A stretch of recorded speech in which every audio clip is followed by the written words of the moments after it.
friends. My friend with the robot dog library, and I'll leave a link to that video in case you missed it, wants a bench for her lawn right next door.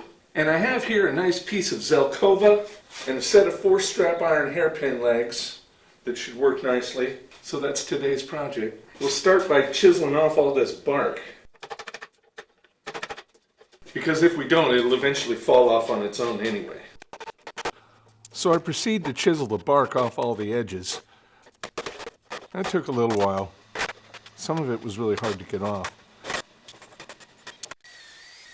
Then I move on to the belt sander to sand all the blade marks out of the wood, and that took a little while too. Then we can finally get on it with the orbital sander, and that'll take it down to a smooth finish of about 320 grit. These cracks need to be filled. I asked her what her favorite color was. She said purple, so that's the color we're going to fill them with. Then I go ahead and mix up some epoxy with some special tinting compound in it that is just the right color, and we go ahead and fill those cracks and let it cure. Then we come back the next day and do some sanding. We want to get all that excess epoxy off of there. Then we'll flip it over and apply a seal coat of epoxy to the bottom of the slab. Let that cure and come back. And I want to point out, each of these epoxy pours requires 24 hours to cure. So that's another day we got to wait before we can do anything else to it. And once that seal coat is cured, we'll go ahead and set up the legs.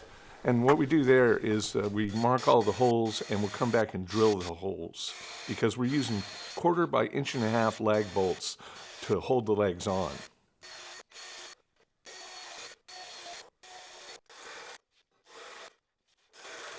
And once the legs are bolted on, we're finished with the bottom.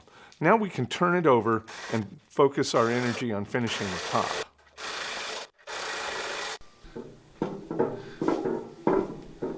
Now it does have a slight rock, about 1/8 inch, but it's going to be sitting on grass. I think it's going to be fine.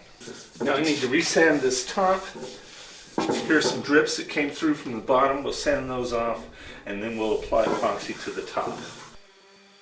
So I sanded the high spots with 150 grit sandpaper and then jumped straight to 220. We'll pour the epoxy right onto the 220 grit sanded surface. Now I know a lot of people like using rollers and silicone brushes and stuff like that, but I find just a gloved hand is all I really need to spread the epoxy around. It seems to work really well. Plus I can get it down the sides, and it's just my favorite way to do it. There's nothing to clean up either, because everything I use for pouring epoxy is disposable. Once it cures, I'm going to take it over to my friend's house and use cables with crimp connectors to attach it to the little free dog library, which is set in concrete. I'll leave 3 or 4 feet of cable on this so it could be moved around and mowed around. And if you want to see the result of that endeavor, find me on Instagram. My name there is wildman.tech. I'm happy to answer any questions in the doobly-doo below, so please like, comment, share, and subscribe. Click up here to see my last video. Click over here to see something of mine that YouTube thinks you'll like, and have a good one.